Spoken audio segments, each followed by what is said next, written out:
Hello students, how are you? I hope all of you are fit and fine. Now we are reading a new chapter named Who Did Patrick's Homework? Patrick का homework किसने किया? This is chapter number 3 from my new Canvas book of English. Students, have you ever made an excuse to avoid doing your homework? This is a story of a boy who doesn't like his homework at all and try to understand the situation of the Patrick, that what he does when he met from an elf by coincidence. So let's get started this chapter. Patrick never did his homework.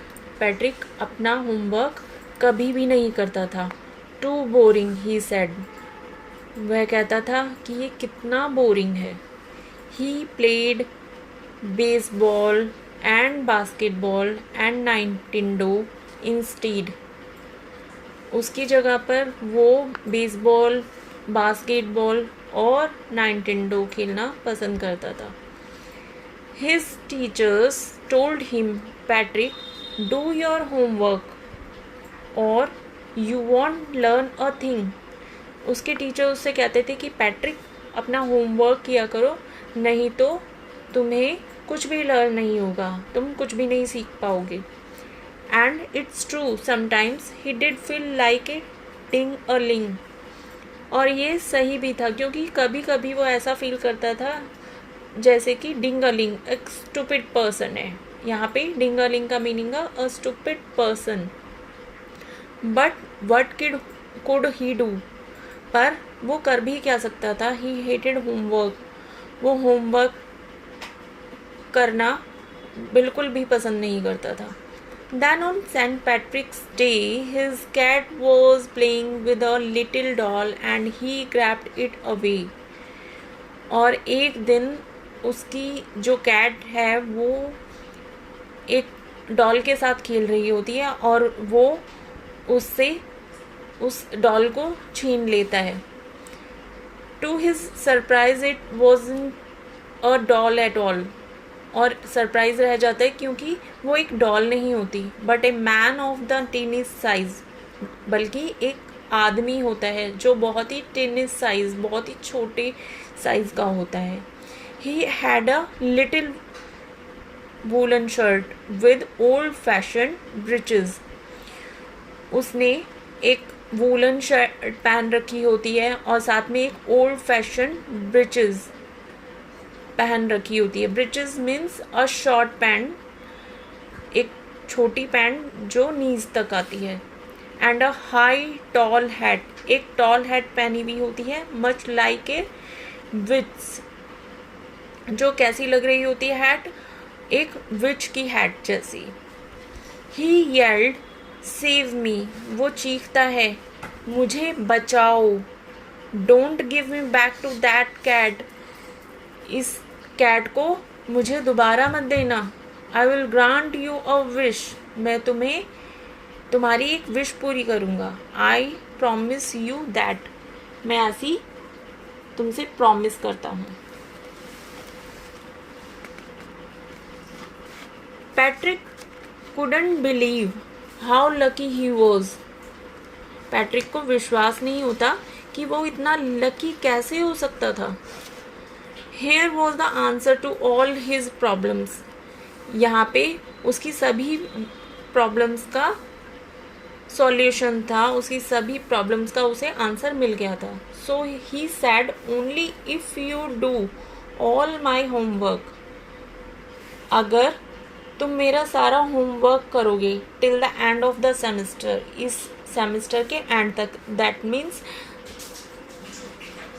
35 days के अंदर तो मैं ऐसा करूँगा. If you do a good enough job I could even get A's. अगर तुमने अच्छा काम किया तो क्या पता मुझे ए ग्रेड भी मिल जाए.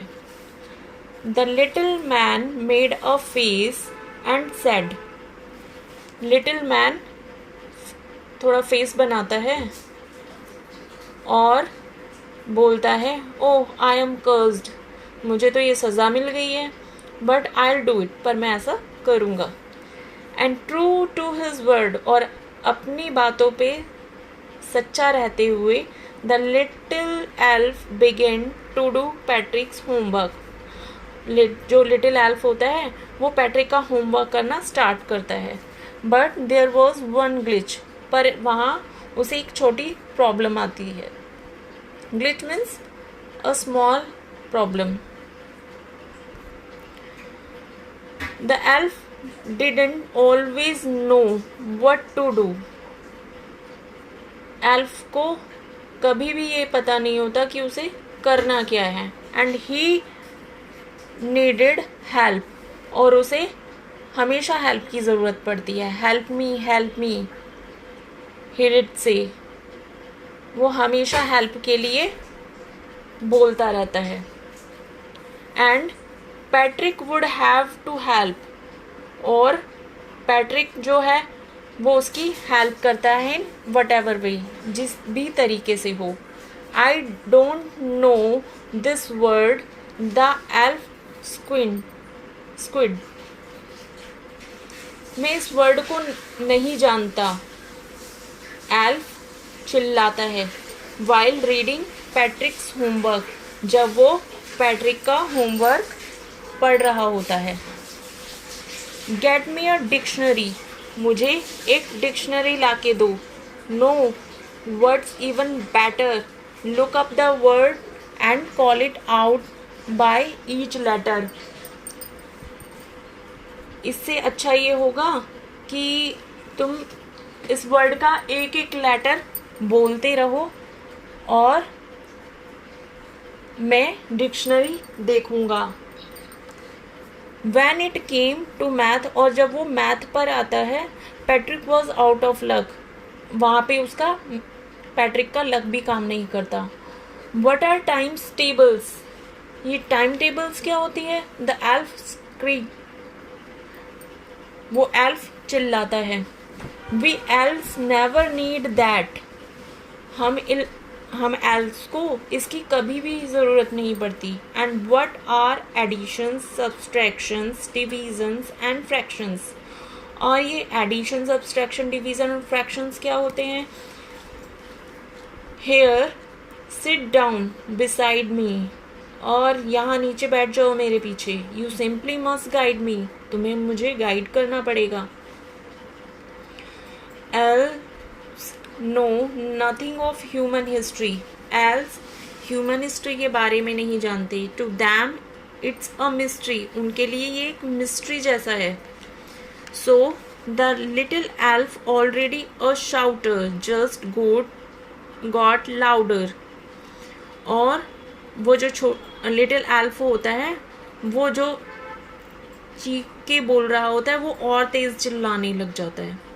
ही said go to the library, I need books and you can help me read them too, और वो एल्फ पैट्रिक से बोलता है लाइब्रेरी में जाओ, मुझे बुक्स की ज़रूरत है। एंड यू कैन हेल्प मी, और तुम मेरी मदद करोगे रीड दैम टू, इसे पढ़ने में।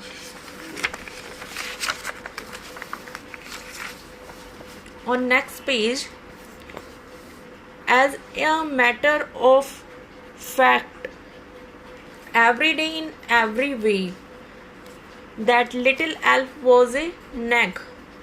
दरअसल में हर दिन हर तरीके से वो जो लिटिल एल्फ था वो एक नैग था, मतलब उसे हमेशा कुछ ना कुछ पूछने की ज़रूरत पड़ रही थी। Patrick was working harder than ever, Patrick और ज़्यादा मेहनत कर रहा था जितनी उसने कभी भी नहीं की थी। He was staying up nights and had never felt so weary. He was staying up nights, उसे रात भर जागना पड़ रहा था। Had never felt so weary, वो इतना थका हुआ फील कर रहा था। क्योंकि और उसे स्कूल भी जाना था अपनी इस पफ्ड और ब्लेयरी आइज़ के साथ। पफ्ड आइज़ मीन्स जो आंखों के नीचे सूजन आ जाती है, एंड ब्लेयरी आइज़ उसे कुछ भी क्लियरली दिखाई नहीं दे रहा था। Finally the last day of school arrived. Finally school जाने का दिन आ गया, and the elf was free to go, और एल्फ फ्री हो गया जाने के लिए। As for homework there was no more. Patrick का और होमवर्क करने के लिए नहीं बचा था। So he quietly and sillily slipped out the back door. तो जो वो एल्फ होता है वो चुपचाप सीक्रेटली तरीके से बैक डोर से निकल जाता है। Patrick got his age. Patrick को उसके सारे होमवर्क में ए ग्रेड्स मिलती हैं। हिज क्लासमेट्स वर अमेज्ड। उसकी क्लासमेट्स जो होते हैं वो बहुत ज़्यादा चौंक जाते हैं। His teachers smiled. उसके टीचर्स स्माइल कर रहे होते हैं, and were full of praise, और उसे प्रेज कर रहे होते हैं, बहुत ज़्यादा उसका हौसला बढ़ा रहे होते हैं, उसकी तारीफ़ें कर रहे होते हैं। And his parents they wondered what had happened to Patrick. और उसके पेरेंट्स सोचते हैं कि पैट्रिक को क्या हो गया है। He was now the model kid. वो एक मॉडल किड बन गया था। ही क्लीन हिज रूम। वो अपने रूम को बहुत क्लीन रखने लगा था। Did his course was cheerful. उसके डेली रूटीन जो हाउस होल्ड वर्क्स थे वो भी बहुत चीयरफुल होने लगे थे।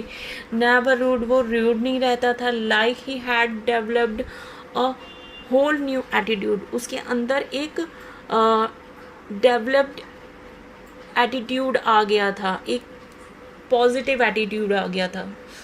You see in the end, आप एंड में क्या देखते हो? Patrick still thought he did made that tiny man do all his homework. Patrick सोचता था कि उस टिनी मैन ने उसका सारा होमवर्क किया है। But I will share a secret. पर यहाँ हम बच्चों आपसे एक सीक्रेट शेयर करना चाहेंगे, just between you and me, जो सिर्फ आप तक और मेरे तक ही सीमित रहेगा। It wasn't the elf. वो एल्फ नहीं था जिसने वो होमवर्क किया था।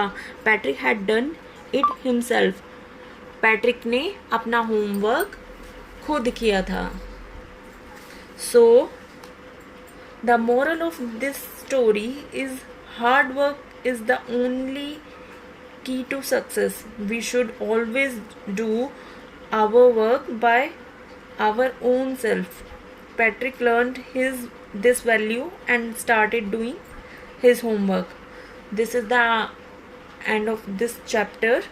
I hope you have understand to this chapter. So see you in next videos with new excitement topics. Take care all of you. Bye bye.